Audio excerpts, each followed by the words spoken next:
सरदार मनमोहन सिंह जी की कठपुतली की सोनिया गांधी जी की चलने वाली सरकार थी, जब राहुल गांधी जी सरकार का नेतृत्व करते थे तो 50,298 करोड़ रुपया हिमाचल को आया था। अब पिछले 10 वर्षों में मोदी जी के शासन में 1,41,619 करोड़ यानी 182% की बढ़ोतरी। ये अपने आप में, मैं अगर आंकड़ों में जाऊंगा तो हिमाचल का मैं कंपैरिजन लेके आया, देवभूमि का कंपैरिजन लेके आया। अगर हम तुलनात्मक अध्ययन करेंगे तो कहीं मैचिंग नहीं। और यही एक और बात है, हम हर साल अपना ही जो हमारा कीर्तिमान होता है पिछले साल का, हम ही उसी कीर्तिमान को अगले साल तोड़ रहे हैं। पिछले टेन्योर में भी हमारी केंद्र में सरकार थी, 2024-25 के बजट में हमने हिमाचल को दिया है 10,681 करोड़, जो कि उससे पहले के बजट से ज्यादा था। इस साल अनुमानित 11,806 करोड़। एक तरफ ऐसी सरकार है जैसे समोसे कहां से आए उसके लिए इंक्वायरी बढ़ानी पड़ रही है, और एक तरफ मोदी जी का शासन है जो इंफ्रास्ट्रक्चर के लिए देवभूमि को खजाने का दरवाजा खोल कर भेज रहा है। एक तरफ वो सरकार है जो मंदिरों के पैसे को तिरछी निगाहों से देख रही है, और दूसरी तरफ मंदिर का रास्ता पूरे विश्व के लिए कैसे खुले, कैसे वहां लोग पहुंचे, उसके लिए काम कर रही है। एक तरफ ऐसी सरकार है जो कर्मचारियों की जेब काट रही है, और कर्मचारियों से किए हुए वादे पूरे करने में अभी तक उन्होंने एक भी कदम नहीं बढ़ाया। मैंने कोई ऐसा दिन नहीं देखा जब हिमाचल के अखबार में ये छपा हो कि सरकार के पास पैसा है। रोज छपता है कि सरकार दिवालिया है, रोज सरकार के ऑफिसर कह रहे हैं कि हम बिल नहीं पेमेंट कर पा रहे, हम सैलरीज नहीं दे पा रहे, हम पेंशन नहीं दे पा रहे।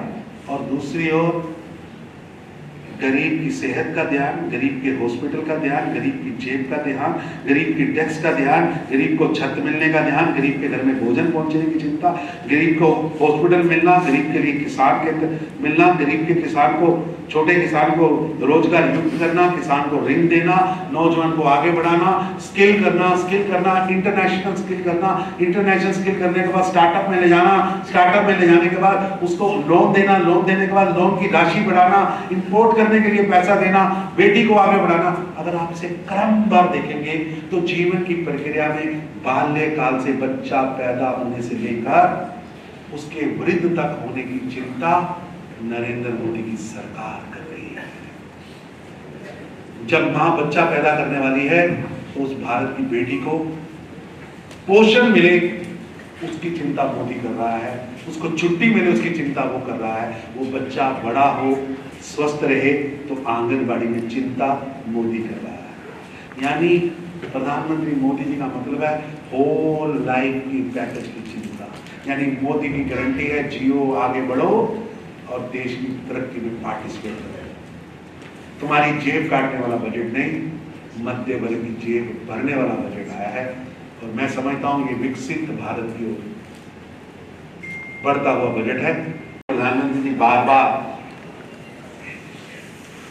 4 जातियों का जिक्र करते हैं। 4 जातियां हैं, गरीब, युवा, अन्नदाता और नारी। उनको आम बोलचाल की भाषा में ज्ञान कहा जाता है, GYAN, ज्ञान। गरीब, युवा, अन्नदाता और नारी। और आत्मनिर्भर भारत, श्रेष्ठ भारत, एक भारत, उस ओर हमने बड़े मजबूत कदम उठाए। तो मैं आपके ध्यान में लाना चाह रहा था, इस बजट में जहां ज्ञान है वहां टाइम है, क्योंकि टाइम इज वेरी इंपॉर्टेंट। पहाड़ का पानी और पहाड़ की जवानी, ये दोनों काम नहीं आते। पानी पहाड़ से चलता है तो मैदान में जाके जमा, पहाड़ का बेटा पैदा होता है और जाके मैदान में नौकरी करता है।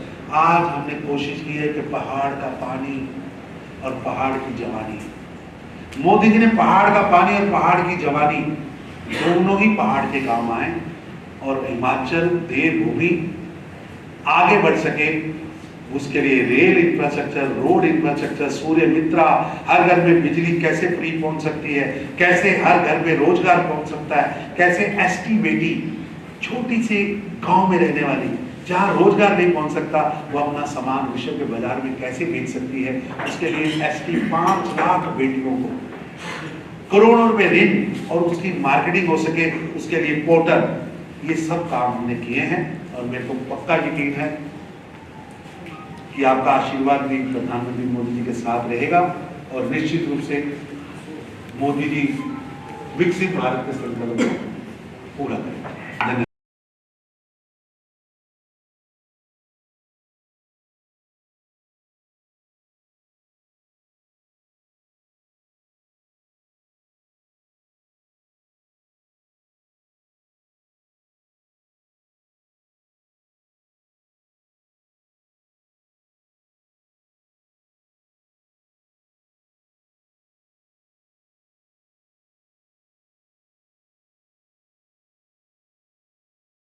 उन्नीस से शिक्षा के क्षेत्र में अग्रणी silver bell senior secondary school Hiranagar Hamirpur पिछले 4 दशकों से शिक्षा जगत में एक अहम स्थान बनाए हुए है। श्रीमती शकुंतला निघाल के कुशल नेतृत्व में सिल्वर बेल्स की टीम द्वारा बच्चों को गुणात्मक शिक्षा प्रदान की जाती है, जिसमें बच्चों के सर्वांगीण विकास पर विशेष ध्यान दिया जाता है। I started the school in 1983 because there was a dire necessity for the English medium school that time. So previously I was hesitating, but still I started the school with 3 children, but it flourished on very well, and that was because of the cooperation of the staff as well parents. They did all the efforts to take the school up and flourish it very well, and we excelled in all the spheres, cultural activities, outdoor activities as well as the education activities. Super magnet group की सहभागिता से silver bell school में दी जाती है बच्चों को विभिन्न प्रतियोगी परीक्षाओं के लिए कोचिंग और नौनिहालों के लिए अत्याधुनिक सुविधा से युक्त बाल वाटिका की सुविधा भी उपलब्ध है। बच्चों के लिए स्कूल द्वारा ट्रांसपोर्ट की सुविधा 15 किलोमीटर के दायरे में दी जा रही है। गौरवमयी अतीत से सुनहरे भविष्य के निर्माण के लिए प्रतिबद्ध सिल्वर बेल्स स्कूल में आज ही अपने बच्चे के लिए सीट बुक करवाएं।